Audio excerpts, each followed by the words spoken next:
G'day you mob, how's it going? Welcome to this episode of Aussie English, the number one place for anyone and everyone wanting to learn Australian English. I'm your host Pete, and this is another episode of the Aussie English podcast. This is an interview episode where I have the absolute pleasure of interviewing none other than Lucy Earl. I wonder if that name is familiar to you. It should be, because she is from one of the largest English channels on YouTube, English with Lucy. Now, I only really got to know Lucy recently, and we were having a bit of a chat, and I was trying to think, what could I interview you about, Lucy, on the podcast? And I sort of wanted to just have an informal convo, an informal conversation about what it's like going from, English teacher to blowing up online and suddenly having something like 5 million followers, and how you kind of juggle that, right? Like, this is the closest that English teachers like Lucy and content creators like myself will ever come to becoming, quote unquote famous. So how do you deal with that, when suddenly you're producing content that is going out to millions and millions of people online? There was also a bit of controversy recently with one of Lucy's videos, and I wanted to talk about the impressive way that I found that she handled that situation and what it's like when you have all eyes on you in that kind of situation. Anyway, I'm rabbiting on a bit. This is a very informal and friendly chat with Lucy Earl from English with Lucy. With no further ado, guys, let's just get into it. Smack the bird, and I'll see you in there.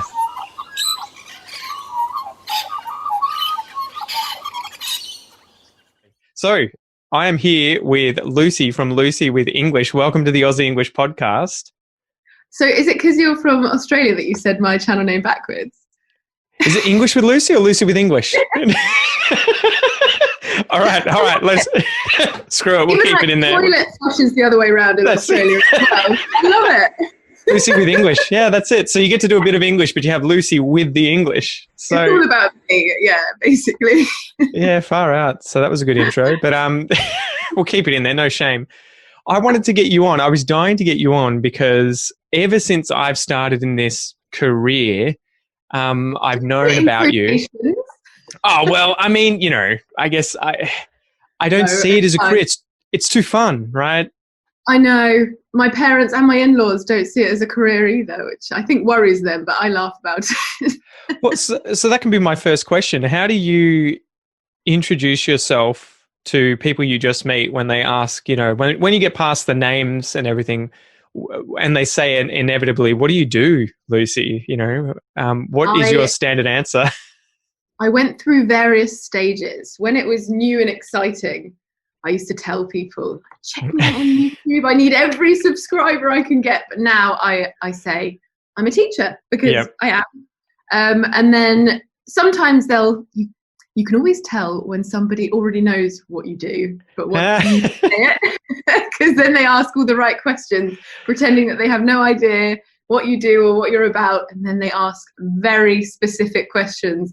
I just say I'm a teacher, and if they ask, normally the next question is what age group, and I say, well, any really, preferably 18. Yes. And yeah, I will. It depends on the person as well, but it's hard because definitely in the UK, you never want to be seen as showing off. Yes. I think talking about numbers and being on YouTube, I think that could be seen as showing off. I wonder if it's the same in Oz. Well, I was just thinking, as soon as you said that, I'm like, I wonder if we get that from you guys, because we have that tall poppy syndrome sort of thing where anyone who's like, oh, I'm so good, I'm this, I'm that, we're kind of like, cut that down, like get back down to normal. And to the point though, and I this would be interesting to talk about. I think Australia still has classes, but they're much kind of pushed together. So our Prime Minister, for example, if I met him in the street, would probably say, "G'day, mate, how's it going?" But I can't imagine Boris Johnson, walking up to you and being like, "G'day, innit?" Like, or however the informal introduction would be.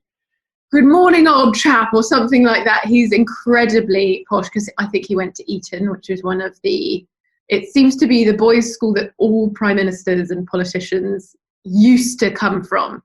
Now things are changing slightly. But yeah, that's definitely definitely a huge divide in the UK, and there seems to be various tiers. It's always separated into upper, middle, and working. I'm not an expert in this, so I'm not But you really still, do you find across all those classes that a lot of people are still trying to avoid being seen as the kind of show off, check me out kind of person, or do you find that it's related to sort of the middle class or?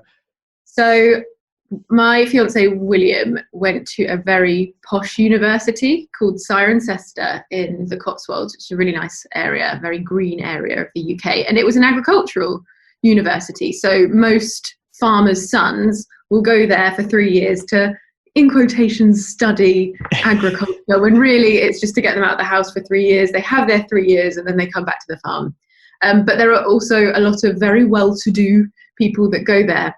And they're lovely people, but it is funny because when I meet them and we go to events together sometimes, there was one particular event called Ascot. It's a horse racing event. Oh God. And all the men have to wear top hats.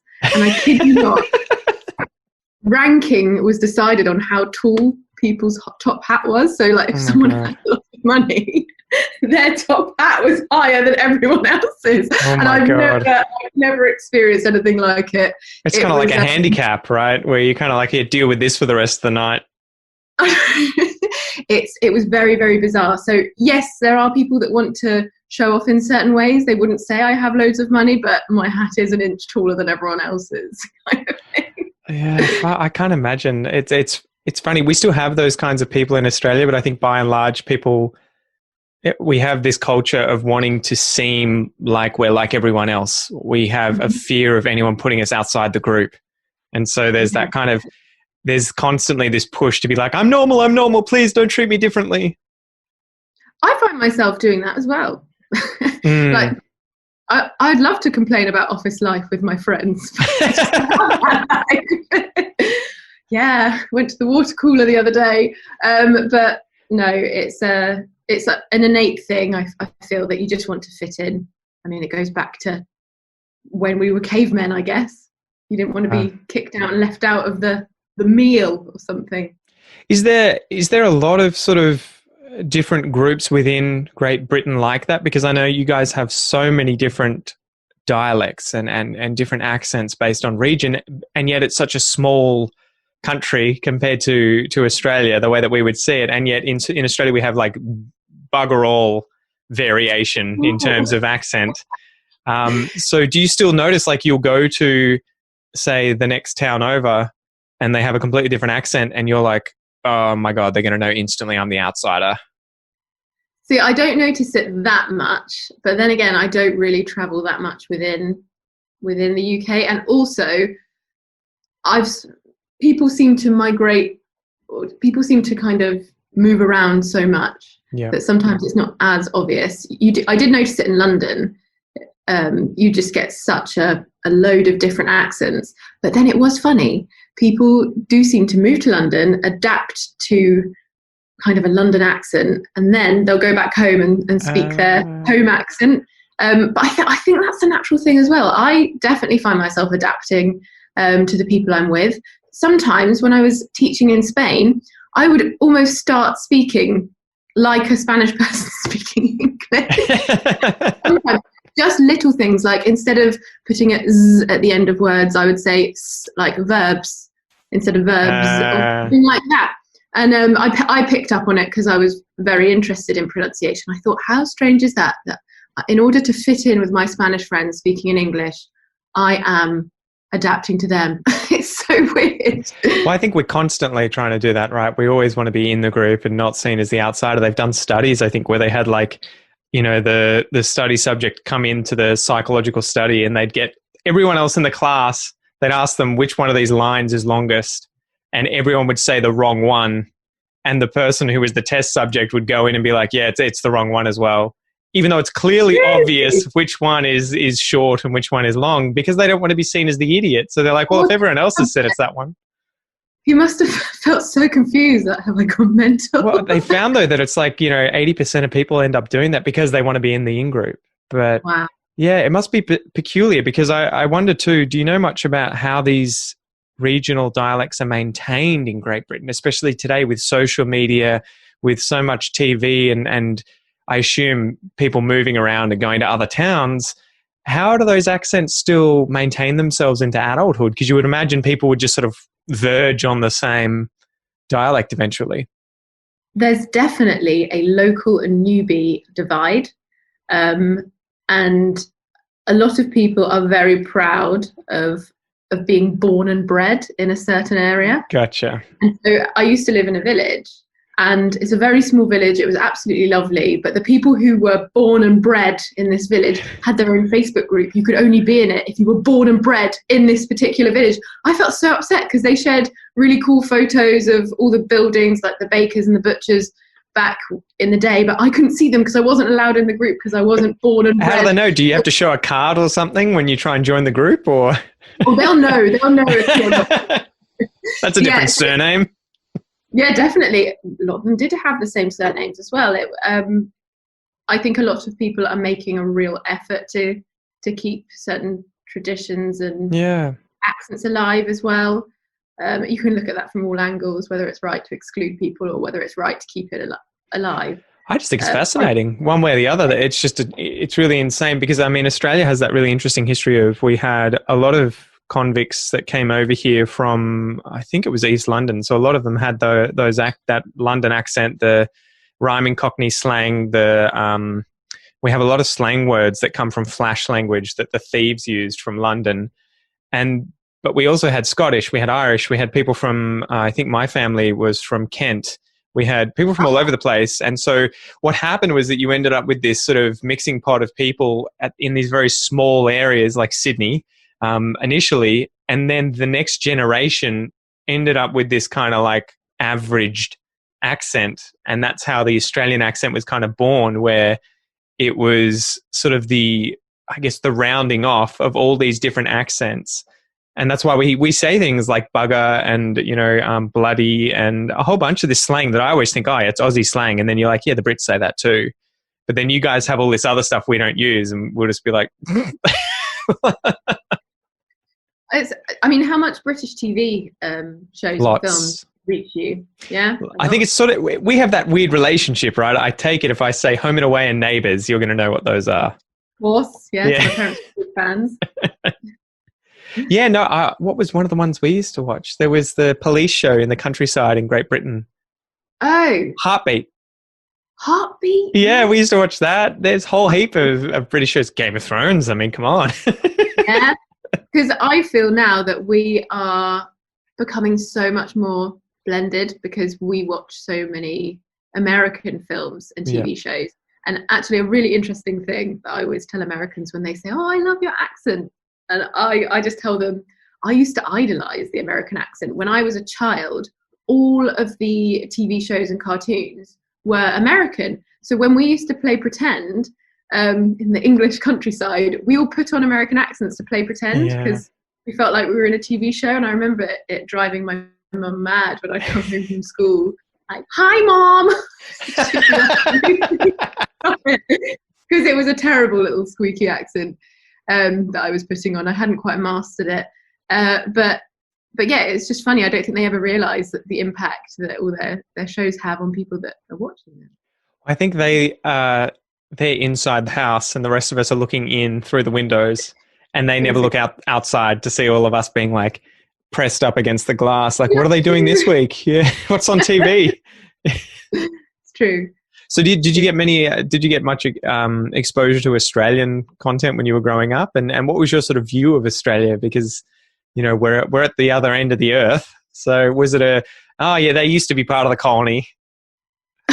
I don't think I ever thought about colonies as a young child, but I used to watch the Pony Club. I think. Oh yeah. I used to love that, and I remember thinking that must be what Australia's like, just all countryside and horses. I thought it'd be most of it. Visit. We didn't watch too much. I remember seeing reruns of Home and Away and Neighbours on the older ones were shown continuously on this channel, and it all looked very old-fashioned. So I just presumed that Australia was just 10 years behind us. We are in more ways than one, but yeah, that was it. They used to do that to us where we would see they would have reruns that were from, a decade ago before the actual most current episode of Neighbours or Home and Away. And so you would always have this like, oh, okay, we're in the 80s. There's Kylie Minogue with her, really curly hair, even though you guys stole her later on, I guess. Yeah, I'm sorry, but we do love her very much. So you got the world's best bum, I guess, technically, in Britain. Yeah, well, apart from in Britain, yeah, I think it was always between her and J-Lo. I remember when magazines were a thing. J-Lo. It was always J-Lo's bum and Kylie's bum. I wonder how they felt about all of that. It probably made them a lot of money. So. Well, I think that's it. I think you would be crying all the way to the bank. Just like, sure. Yeah. So tell me about how has it been over in Britain at the moment, more recently, considering things with COVID? I mean, everyone's probably sick of talking about it, but have you been surviving, living on a farm, away from I don't know, it's almost like The Walking Dead, right? Yeah. So we're in lockdown again. I think it was on the early November they put us in for another month. I think it ends on the 2nd of December, which honestly, it was just so disappointing. It really, really was, because all these businesses are just starting to get going again. Mm-hmm. And lots of them, especially the hospitality industry and beauticians as well, lots of people who are either on lower wages or are self-employed have suddenly been told you have to stop again. And the issue is a lot of these people who are self-employed weren't able to get the government grants and the furlough scheme, which is our 80% of your wages up to a certain amount payment scheme. So it was really hard to see just the economy take this step back again, and more importantly, people's lives just being paused again just before Christmas. When it was being announced, Will and I were just so down. Like, dinner was silent that night. It's really sad. I feel really sad about it all. It's just it's going to take so long to recover, and for people to get back into their normal way of living and to be able to afford to live normally again as well. Well, it's interesting. We've come out of 3 months of lockdown here in Victoria, and interestingly enough, we've kind of bounced back. And I think they say like 75% of people who are looking for jobs got them in the end. So we've gotten that back, and the economy hasn't tanked too badly. But it was interesting to see the effect that it had on mental health of people, and that there were plenty of examples of, say, people living on their own where they couldn't see anyone for like literally months at a time. And so it did just have this kind of like, it's one of those things where you don't realize what you had until it's gone. I think when you get stuck at home, all of a sudden it's kind of like, man, I'm always at home. I love staying at home. Do you want to go out? No, I'll stay at home. But as soon as you have someone just say to you, you have to stay at home for 3 months, you're just like, no. No, I lived alone for a year. And I found it so hard. And that was just me living alone in a new city. So I can't imagine if I'd been told to, well, I know that I would have moved back in with my parents. I wouldn't have been able to stick that out on my own. But yeah, it's a really interesting one. Did you have a furlough scheme or some sort of payment scheme for people who physically couldn't go to work? Oh, so we've had, what have they called it? Yeah, we had like $1,500 a fortnight, I think. It's slipped my mind, but I've forgotten what it was called. But yeah, JobKeeper is what it was called. And so I think the government was effectively paying the businesses to then use that money to pay the employees, and it was capped at $1,500 a fortnight or something to make sure that they could keep their jobs and everything. And then we had like job seeker. So if you were looking for a job, you also got a stipend or whatever you want to call it. So, but I think there was sort of a controversy here where I think they were going to cut it by about 50% in September, and then they ended up not doing that because we were still in lockdown. But yeah, it's been sort of, our country's gone into a lot of debt, I think. So yeah, it's going to be interesting to see how we do in the next, I don't know how long it's going to take to recover from it, maybe 3, 4, 5 years. I saw a figure the other day saying it's going to take it to at least 2024 for us. Yeah. I watched this really sad news article, clip the other day about this one job position in Manchester, and it was a minimum wage position in a bar, and they had over 1,000 applicants. Yeah. And then they were following the applicants going through the process, and then when they came to the end, when they were going to make the decision, we got put down into lockdown again, and the position didn't exist. And I just thought 1,000 people applied for this job and were disappointed. It's I can't imagine being the people showing, or advertising that job too. Like, how the hell are we going to fairly go through all of these people? There was one in Australia. There was an example of that here too, where someone was applying to be a dishwasher, and there were 1,600 applicants, and he was just like, like, how would this ever happen? But yeah, fortunately, once we came out of lockdown, all the jobs obviously open. Everyone was desperate. We had an issue here where the farms in Queensland that pick all the fruit were really worried because the fruit was going to fall off the tree and just land on the ground, and there'd be no one to pick it, because we rely in Australia on foreigners coming over on working holiday visas and doing those kinds of jobs that the other Aussies don't particularly want to do in the middle of... I had lots of friends that did that. Yeah, Mango exactly. was worst, I think, because it releases an acid that burns your hands. But Which ones? Mangoes? Mangoes, apparently when you pick them off, Really? some sort of milk that gives you itchy skin. Far but out. You get more, so if you can itch your way to the bank, I guess, then you're fine. Yeah, it's crazy. I didn't realize how much they were sort of like in dire straits, really, really, really needing lots and lots and lots of workers to come out there. And I'm like, why aren't we just getting all of our high school students to go out there? Go do some real work in the real world and make some money whilst you're at it, and help the rest of the country. With Brexit leaving the EU, well, the majority of the people who come over in the summer to pick fruit and to help out on farms are EU workers. And now they might not be able to come, well, probably won't be able to. So it's interesting because you see a lot of farmers voted for Brexit, and now are, we didn't expect it to actually happen. What were the ramifications of that in the immediate aftermath of Brexit? Did you feel a big sudden shift in quality of life, or people having jobs or anything like that? Or was it really just a kind of like, in the EU, cross, we're not in the EU, and that's the change that happened? It was mainly the way it made people feel, I think, especially people from the EU, to suddenly have your life turned upside down and to be made to feel that you're not welcome by over half of a country. Yeah.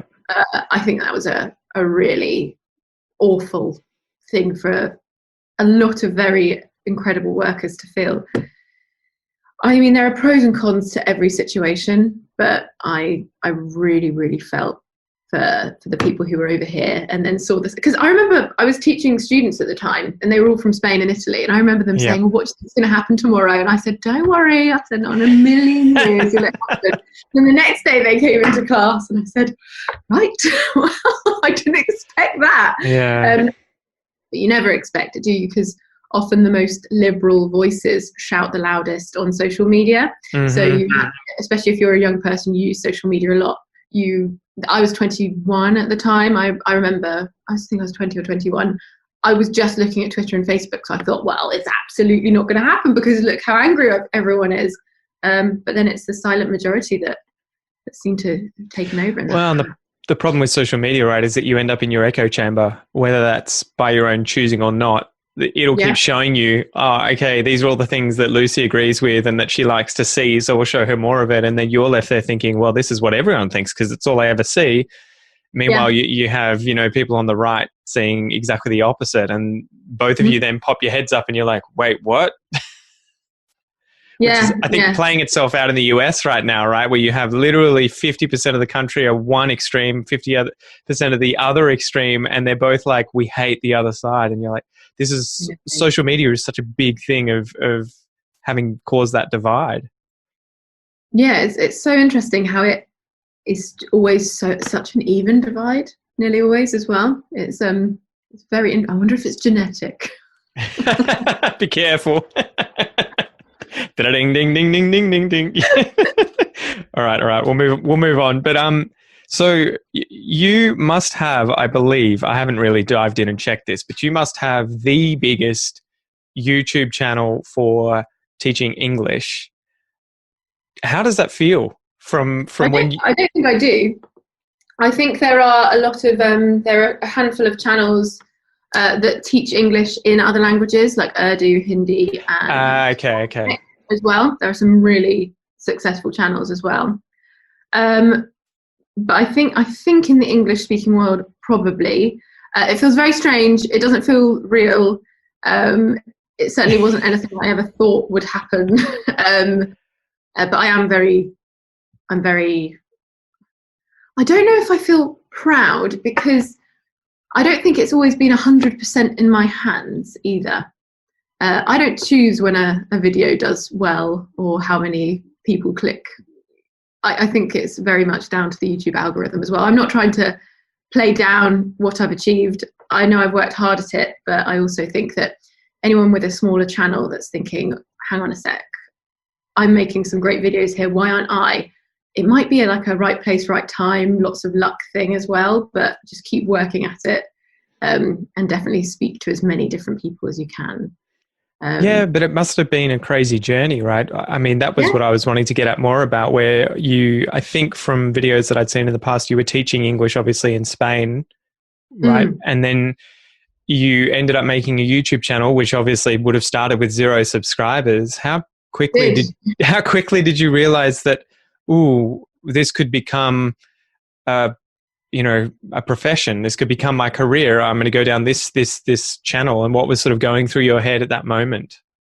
So it was an interesting journey. I did marketing at university, and whenever I say that, everyone's like, that's how you've done it, through marketing. When actually, the degree, I did it 2012 to 2016, and I always find that textbooks are a couple of years behind. So when we did one class on digital marketing, influencer marketing, YouTube, it wasn't even mentioned. Here's what they were doing in 2010. Yeah, it was all case studies of, well, I think most of our case studies were from like the 80s and 90s of silly marketing mistakes. Very enjoyable to learn about, but not necessarily something that I could apply. But I definitely did think it helped me develop the right mindset when it came to marketing. And I chose my particular university. I went to the University of Westminster in London because they had an Erasmus program. I'm not sure, do you know what Erasmus is? I've met enough Europeans to know what Erasmus is, yes.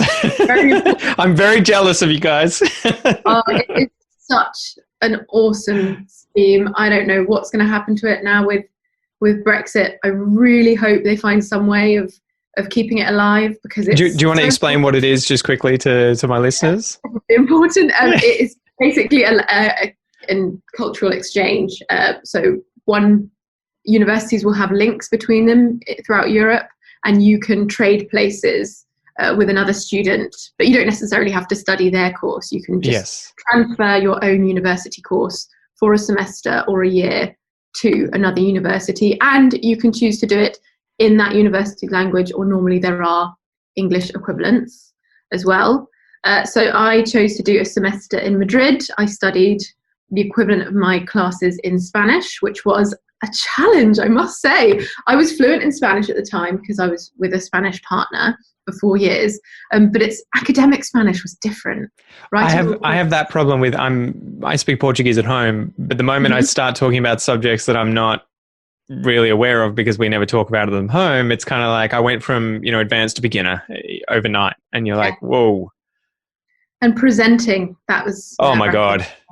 Yeah, it was a really good learning experience, because maybe I was getting a little bit cocky with my Spanish. That's a quick way to be knocked back down, right? Yes, I was definitely knocked back down into learning again. And then I was meant to stay on to do a placement year in Madrid in a marketing firm, but that marketing firm shut down.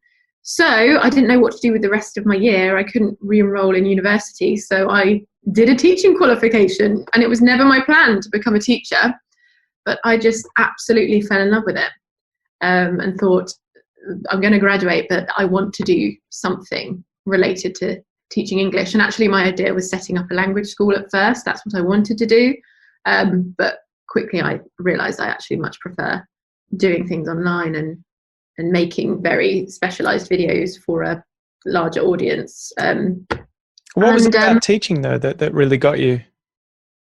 I think it was the way I could immediately see a difference as well. And people had these questions their whole life, and for them to have this kind of little epiphany, like, I've always wanted to know why EDs are pronounced differently at the end of words, and now I know. It was just really good, and to build confidence in people as well, It was lovely. And I was in Spain. I could have a joke with my students as well. I just adored it. It was one of the happiest years, one of the poorest years of my life. We worked out by the end I was earning €2.30 an hour, because my travel time wasn't included and I had to go all around the city, but I was so happy.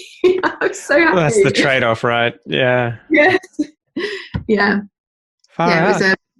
It was a good year. And then I went back, did my final year of university, and I just kind of had this idea in my head, because I was really bad at teaching grammar. Because let's be honest, I did this TEFL qualification and then I was hired by the TEFL Academy to teach there and to start training the teachers. I think I know why. I thought at the time it was because I was an excellent teacher after 1 month of training and that they saw potential in me, but it was definitely because I was, a native, very British looking British girl, I think. But I think I'd like to think I proved myself over time. But I very quickly realized that I was not in a position to train these students to pass exams. Because I was just thrown into a classroom, given an exam book and told, right, teach they them. need to pass their C1. But I had never studied this grammar before. I just thought I would learn over time and get more training. So I started studying grammar, and then I didn't find books as helpful as videos. So I started looking on YouTube, and then slowly I thought that there was a gap in the market for someone. I didn't see anyone that I really related with. And were there many people doing it at that time, or was it a very I imagine even only a few years ago it was a very different realm, right? Yeah, I mean, there are so many amazing teachers now, and I absolutely love that, because you don't gel with every teacher you have. So the fact that students have so much choice, I think, is great. Back then there wasn't so much choice, and there were a lot of people that were treating the camera as if it were a classroom. As if they were just talking to their classroom instead of realizing that one-on-one personal connection you have. And I was watching people like Zoella at the time, and vloggers, and a lot of beauty gurus, actually. That was what I was liking at the time. I was discovering myself. And they have huge channels. I think I still see it every time I log into Aussie English on YouTube. They give you that little thing below that says, here are some influencers that have recently subscribed to your channel, and they rank them based on how many subscribers they have. And the woman at the top is a Brazilian woman who does makeup videos. And I have no idea. I guess she's interested in Australian English, but I remember seeing that and being like, wow. Huge market. And I thought it would be cool if there was some kind of blend there. So I did my first half of the year just thinking about it, getting my ideas together. And then I spoke to my dad with my idea. And he said, look, if you want to do anything like this, because I said, I think I could, make this into a business. And initially the idea was to start a language school, but then it evolved. And so he told me to create a language plan, a business plan. And we worked out a £500 business loan that I had to pay back with interest. And I bought a secondhand camera and a tripod, which I have only just upgraded after 5 years. But when I first bought this camera, I looked at it and I put it together, and I just thought, something is not right. This doesn't look like Zoella's camera. And it was because I hadn't bought a lens. It was just the body. It was the body. I was there with my hair and makeup done. And filming was postponed for a while. But that was how it started. And then you asked when I realized it could be something serious. I would say when I graduated. What was the trajectory like, I guess? Yeah, to that point. Like, it must have been obviously gradual. It was gradual. The first 6 months, I kind of didn't really see it going anywhere too much. I think I got to around 40,000 subscribers or something over the first 6 months. And at that point, I was starting to bring in revenue. Yep. And in July, I remember it was my graduation, and I was applying for graduate scheme jobs because my dream was to always work in marketing for. I wanted to work in some sort of beauty company. At the time, it was L'Oreal. I'm not sure if it'd be L'Oreal anymore, but that was always considered to be a tip-top marketing scheme. If you could get into that, then you'd have a good marketing. Yeah. So I was applying to all of those, and then I spoke to my dad, and he's always been sort of a mentor for me throughout the years, and he's never given me anything. If he ever gives me anything, it always has to be paid back with interest, like on principle and things like that. That's how you know you've been raised right, I think. I remember asking my parents when I first turned 18, can you help me buy a car? And they were like, get a job. Yeah. I had to get a job from 14, 15, because I wanted this expensive pair of wellies. Wellies, that's right. Yeah. What is it? Do you know Billy Connolly? Yes. Isn't it? He's got that song like, if it wasn't for your wellies, where would you be? Okay, I don't know that song. Yeah, he's talking about. So for those of you guys listening, they are gumboots that we would call them, right? Yeah. Or in American English, rain boots. Rain boots. So you can walk on rain. Boots for the rain. Rain boots. True, love it. True.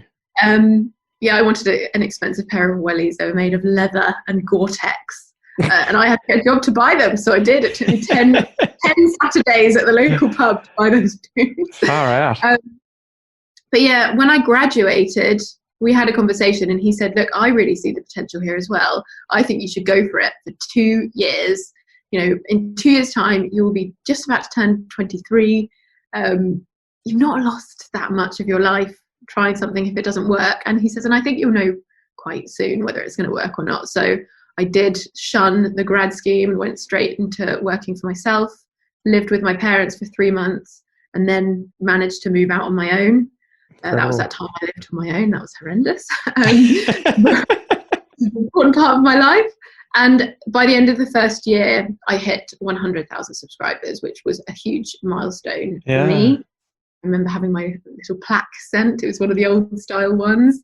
Yeah. I know you got the button. I got this, like, I thought it was going to be the button, but it's like an indented mirror. I was like, shattered. I changed it, yeah. But I still think those are really smart.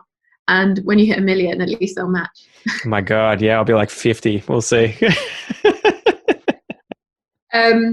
Yeah, so that was it really. And then it just started skyrocketing. Once I started understanding the algorithm and how things work, I suddenly realized, so this is what I have to do. Yeah, and I've been through many different experimental phases. I've made lots of mistakes. I've had lots of successes. It's been a really interesting journey. I've loved it. Are you comfortable talking about what those were? Like what sort of mistakes versus successes that you've had with the channel? Oh, 100%. I obviously have got a marketing brain here, and I get very, very excited by numbers and noticing trends and statistics, basically. And I got so absorbed by the algorithm and let that dominate what I was doing rather than what was best for my students as well. It's always going to be a balancing act. I always split it into 3.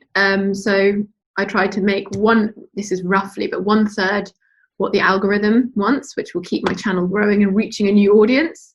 1/3 what I know my current students really want to watch, so pleasing them, and also 1/3 what I want to make as well, because if you forget to nourish that part of it, then you'll lose the passion, and people can see that. They can see when you have to make a video rather than when you want to make a video.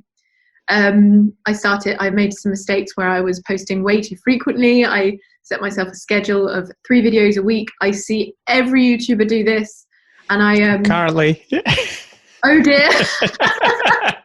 I always say, take what you think, the amount you think you can create in a week, and take one away from that, which is obviously a shame if you can do one. But it's so easy to burn out. I've burnt out a couple of times, and also my audience, work out what your audience responds well to. Yeah, and mine get bored of me if I post too frequently, and I'm okay with that. And I will post once a week, and that seems to be the optimum. And then also, I was very naive to the world of linguistics, to native speakerism, to lots of these hot topics at the moment that are big issues. People are really upset about them, and I had completely, I wouldn't even want to say ignored it. I was really struggling with trolls and hate comments, so I didn't pay that much attention to my comments, and I missed a lot of early warning signs. And then it all came at once, and I learned a really hard, important lesson. Before that, though, before talking about that, if you want to talk about it, how do you manage with trolls on that scale?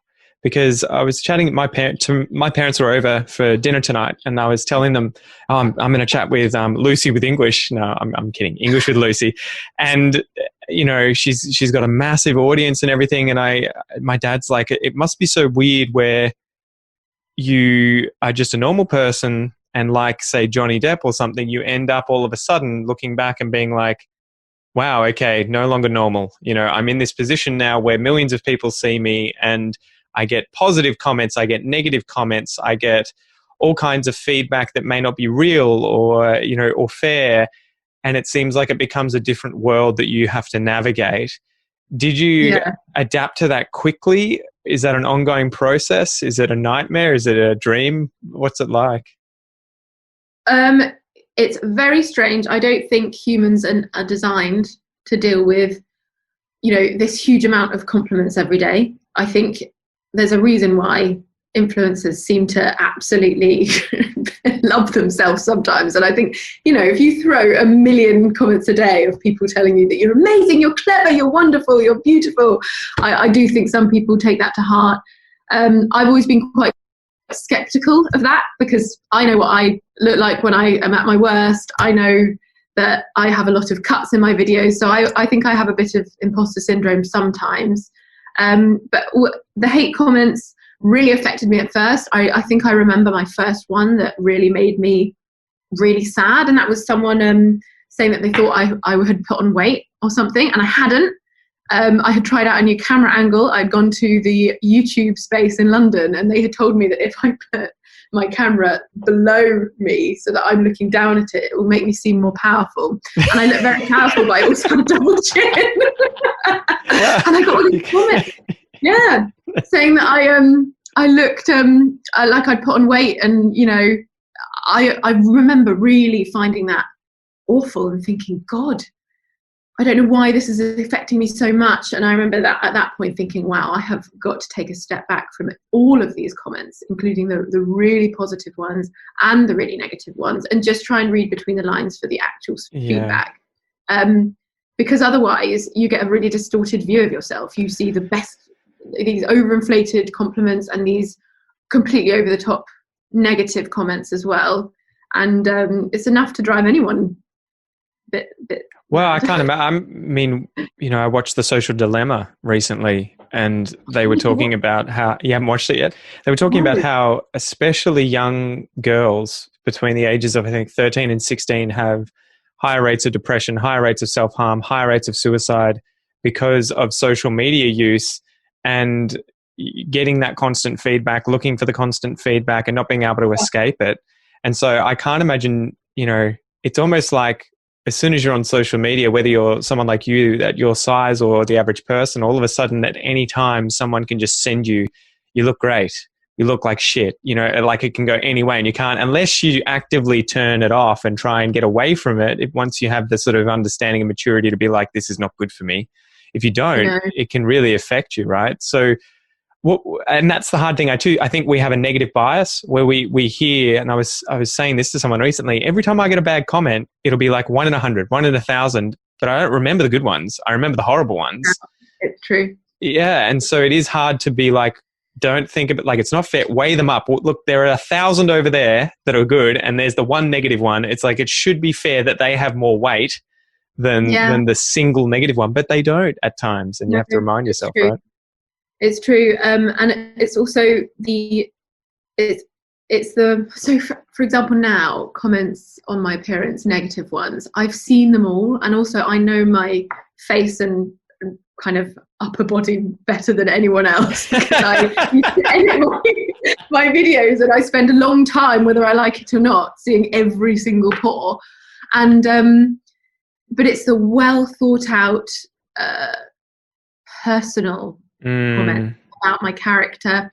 The ones that really annoy me are when people presume that I'm a horrible person, and that really stings, especially when someone's obviously put a lot of time and thought into it. And it also really stings when you think sometimes there's a bit of truth in that comment as well, like you've done something badly, or genuine criticism with a really hateful undertone is the worst. Criticism is absolutely fine, but it's hateful, honest criticism that is the hardest to take. It really is. Well, but I think that you can't brush it off as just silliness because some of it's true. yeah, it is. It is tough, and the internet has completely changed the game. I think because you can't turn it off unless you stop reading all the comments and you stop talking to any of the people who mention you. And then that back blew up in my face as well because I missed some really important discussions that were going on. Yeah, it's I don't know of many people that are doing it perfectly. We're all winging it because this is a new career path, and it's just not normal to have so many people. So I also think I overshared a bit of my personal life when I started, and now I have a personal channel as well where I do vlogs, and even with that, I'm constantly juggling. What should I share? Because if this goes wrong and in 5 months I don't want to talk about this anymore, this is already out there. But do you know what? It's such a privilege and I enjoy the majority of it. But don't get me wrong, there is a lot of admin. I always see young people say, I want to be a YouTuber. And I say, do you like admin? Yeah, that's it. You can be the filter. You can be the one at the front of the battle, taking all of the hatred that's aimed at me, and you can just kung fu it, deflect it out of the way. Far out. So can we talk about what happened most recently? Is that okay? Yeah. Because I think what happened and the way in which you handled it was just a phenomenal story, and it's led to you reaching out and being, showing everyone what an awesome person that you are. So that's why I was keen to chat about it.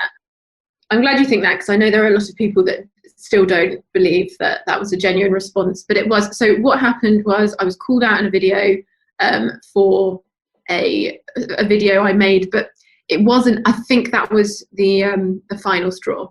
Basically, I had just made a couple of videos where I was thinking about the algorithm and not the impact of my words, and I was talking about speaking professionally, implying that people who speak a certain way aren't professional, which is not what I wanted to say, but I can see how somebody could take it that way. So I apologized for that very directly because I just felt that I owed it to my audience 100%.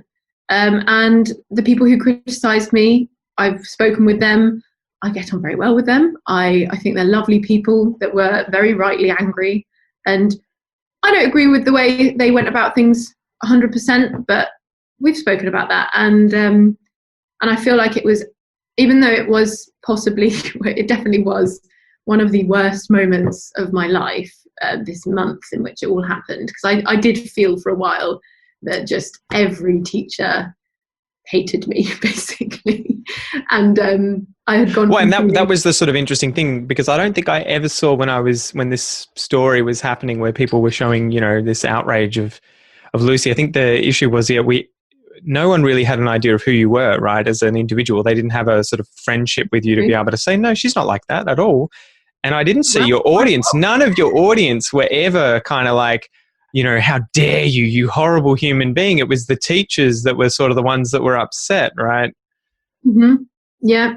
It was very strange. I always had a group of teacher friends, and we all started at the same time and we all moved along together. But then I had become I definitely put a wall up.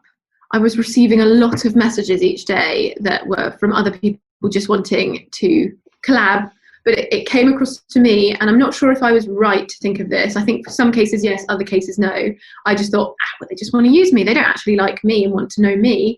They just want to, promote their own things through the channel, through the audience that I've built. So I became very much, I had someone else handling my email, and I just said, collaboration requests can go in this folder. But I pretty much said, if I want to do a collaboration, I will reach out. And that was definitely the wrong thing, because I've missed out on so many potential friendships and connections. Like with you, for example, we didn't speak until after that happened. And so I but do to pause you people there, have I think that's this why vision of what I might like. Sorry, it broke up. It's coming back. There we go. Yeah, I was going to say, but that's why these. Sorry. No, you're okay. That's why these sort of things are, though, a blessing in disguise at times, because I think it's kind of like, Mhm. have you read the book Anti-Fragility, where they talk about fragility, resilience, and then anti-fragility, where so if you're resilient, it's kind of like you can just persist in the face of negativity or of discomfort or whatever. Whereas anti-fragility is where you become stronger as a result of adversity.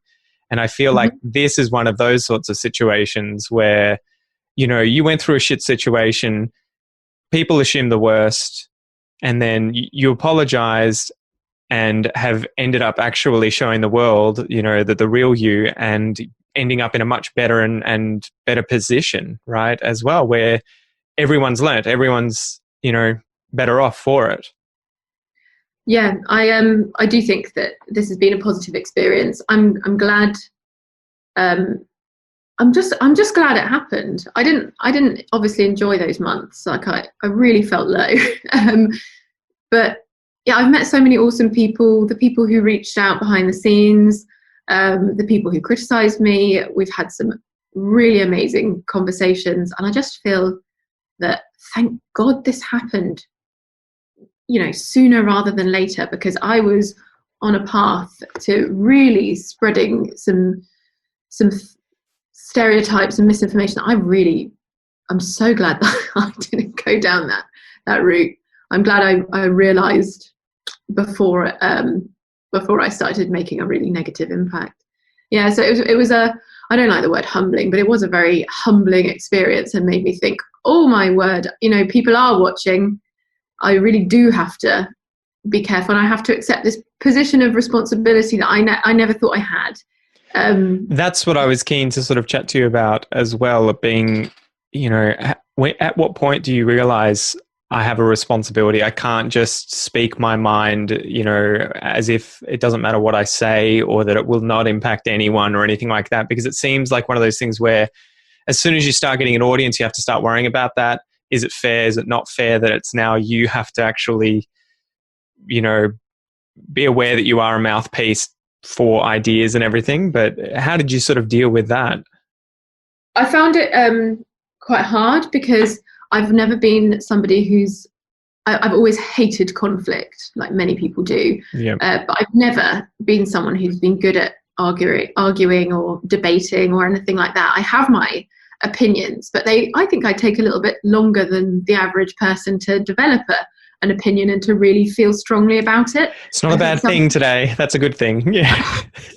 I always thought of it as a flaw, though, because I couldn't just snap back and say, actually, you're wrong, because this is how I feel.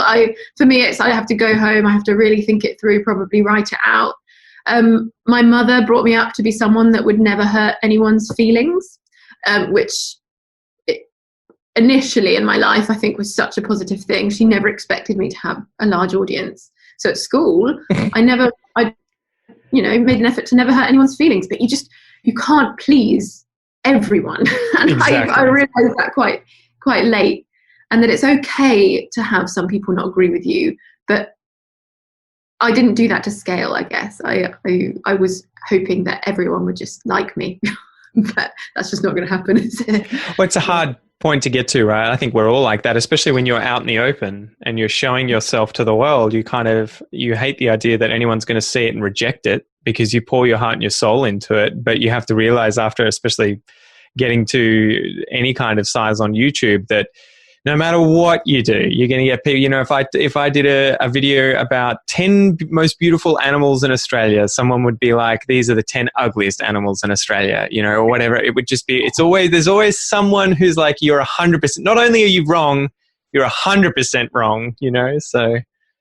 That's part of the fun of life, isn't it? That everyone likes different things. Otherwise, we'd all want to live in the same house with the same sofa and have the same husband, and we're just not like that. Some people don't want husbands. Some people don't want sofas. So we're all good. I don't know why I use those examples, but it's all right. As long as you've got a husband and a sofa, you've made it. For a long time, I didn't have a husband or a sofa. I still don't have a husband because COVID postponed. I don't have one. I've got 2 sofas though. So made it. So what's the kind of plan now?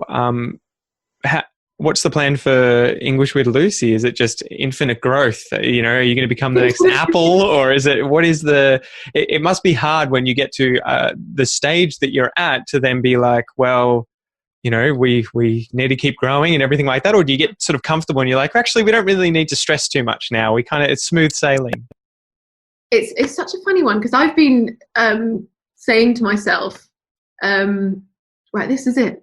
I've peaked now. This is it. So I've got to accept that I've enjoyed my period of growth, and now, you know, it's going to either plateau or reduce, or maybe YouTube will shut down or something like that. And it hasn't come yet, but I do think I'm ready for that to happen. Yeah. Because I also have just learned over the years, it's not 100% down to me. It's what YouTube wants, and YouTube was really favoring my channel for a long time, and it might change. Sometimes algorithm shifts are gradual, sometimes algorithm shifts are sudden and suddenly negatively impact creators. I know it's not just about YouTube. At the moment, I'm trying to build my platform off YouTube. Please spruik the course. Please feel free to mention the course that you've just launched, by the way. Thank you. What a wonderful intro to that. That wasn't planned. Yeah, I have actually released my first ever course, which is a British English pronunciation course where I teach modern received pronunciation.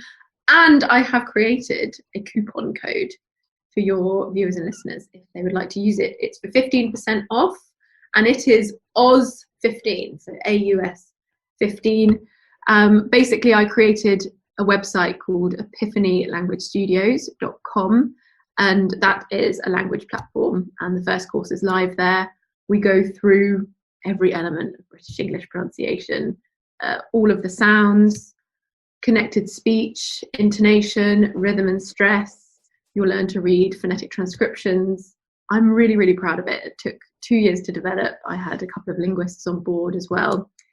Very, very exciting, and it's done really well so far, and we've got some fantastic feedback from the students. Yes. It's nice to be in the course gang like you.